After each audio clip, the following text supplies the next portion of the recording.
DG फॉरटेक YouTube channel में आप सभी का स्वागत है। 337 टेक न्यूज़ पे सब्सक्राइब कर लीजिए, बेल आइकन दबाइए, नोटिफिकेशन आइकन क्लिक कीजिए, लाइक करें और शेयर करें। आप लोग सब्सक्राइब नहीं करते हैं, ना सब्सक्राइब करते हैं, ना चैनल को लाइक करते हैं, ना शेयर करते हैं।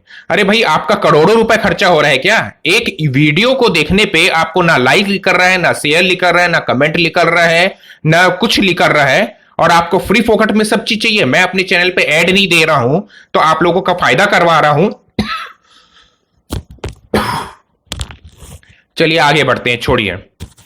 मेरा काम है वीडियो बनाना, आप देखें चाहे मत देखें। एप्पल 2023 पे आईफोन जो लेके आएगा उस पे 100x का हाइब्रिड जूम मिलेगा, पेरिस्कोपिक टेलीफोटो कैमरा लेंस आपको मिल जाएगा।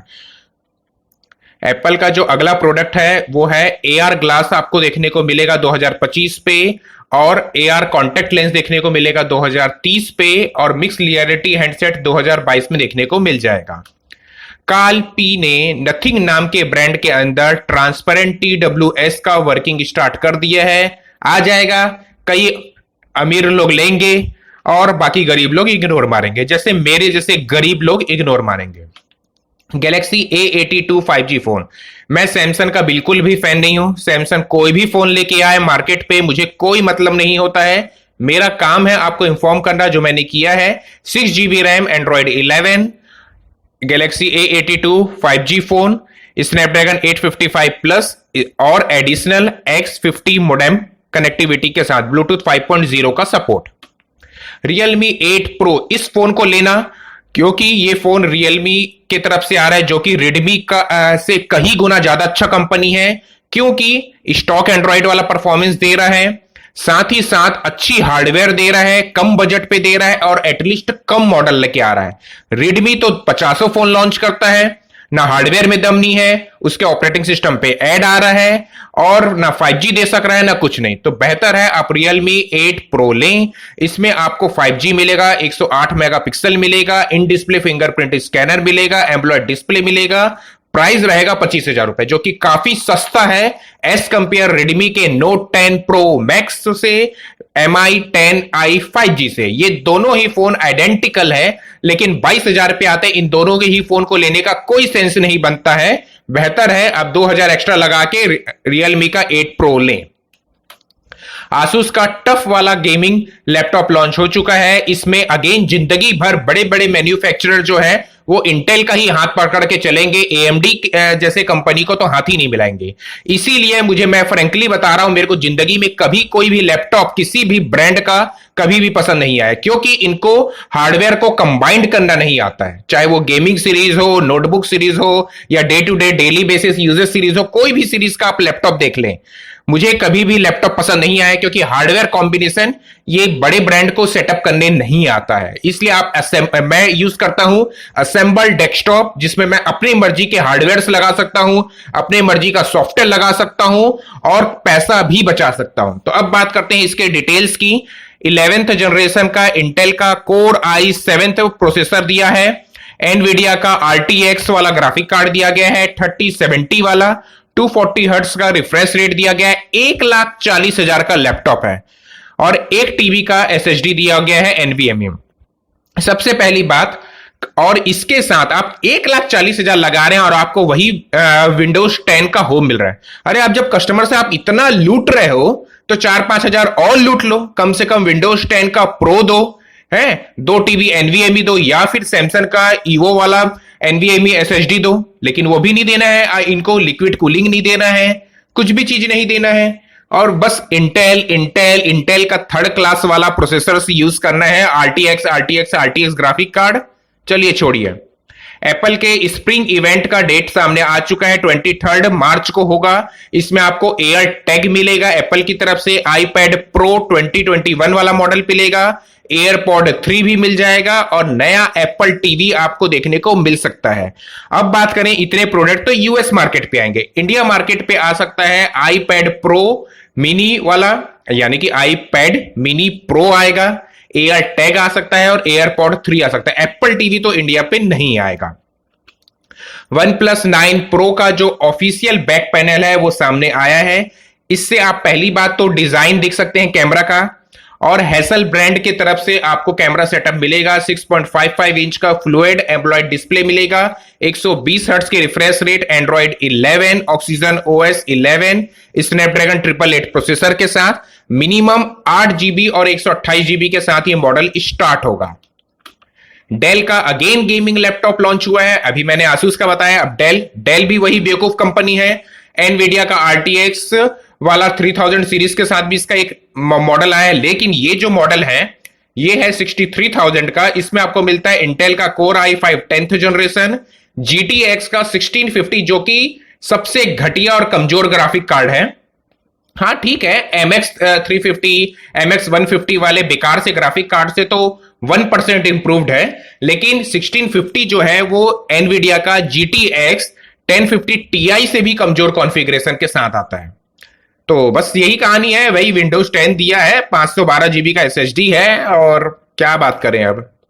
मोटरोला का G30 G10 पावर, ये दोनों अच्छे फोन आज लॉन्च हुए। अच्छे बोलने का सेंस ये है कि ज्यादा कलर नहीं है, ज्यादा रैम स्टोरेज वैरायटीज नहीं है, और ज्यादा मॉडल्स नहीं है, केवल एक एक मॉडल पे आता है। G30 जो है ये 464 में मिलेगा आपको 11,000 पे, G10 पावर मिलेगा आपको 464 पे 10,000 पे। G30 पे स्नैपड्रैगन 662 है, G10 पे आपको मिलता है स्नैपड्रैगन 460। तो ये दो प्रोसेसर है, 20 एक्सपेक्ट 9 वाला डिस्प्ले है, दोनों ही फोन HD डिस्प्ले के साथ आता है, स्टॉक एंड्रॉइड है, प्री इंस्टॉल एंड्रॉइड 11 के साथ आता है, मोटो एंड्रॉइड का सपोर्ट है, और क्लीन यूजर इंटरफेस है। 6 GB रैम वाला मॉडल इसमें आपको देखने को नहीं मिलेगा, लेकिन काफी अच्छा सेटअप बनाया है। G30 पे आपको 64 मेगापिक्सल मिलता है, G10 पे 48 मेगापिक्सल है। तो ये करंटली मार्केट पे किलर है पोको M2 का, पोको M3 का, और भी रियलमी के जो C सीरीज आते हैं उन सबको किल करने के लिए। नोकिया के कुछ फालतू से फोन आए थे, नोकिया 3.4 वगैरह, उन सबको किल करने के लिए बेस्ट है। और जो G30 पे 5000 mAh की बैटरी है 20 वॉट की चार्जिंग के साथ, G10 पे आपको मिलता है 6000 mAh की बैटरी 10 वॉट की चार्जिंग के साथ। बूट कंपनी का 2,500 रुपए में स्मार्ट वॉच लॉन्च हो चुका है। स्मार्ट वॉच बोले आप फिटनेस बैंड बोले, दोनों का मिक्स वैरायटीज है, तो 2,500 रुपए पे आप दिखावाबाजी करना है तो ले लीजिए।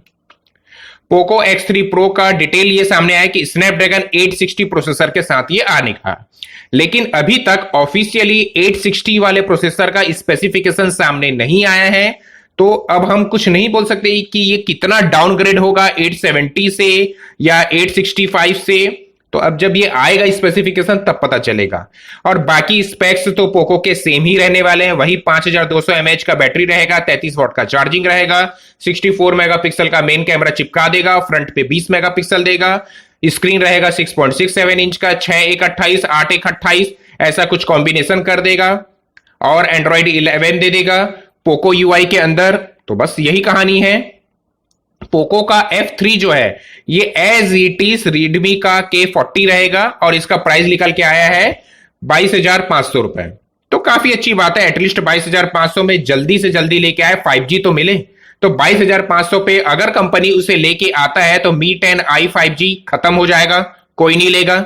और दूसरी बात, Redmi का Note 10 Pro Max जो अभी आया है, जिसका टॉप मॉडल जाता है 22,000 का, वो भी खत्म हो जाएगा, उसको भी कोई नहीं लेगा, क्योंकि 5G जब मिल जाएगा पोको F3 के नाम से तो कोई भी कस्टमर उसी को लेगा ना भाई, जब 23,000 तक रुपए में वो फोन आ रहा है। कॉमन सेंस है।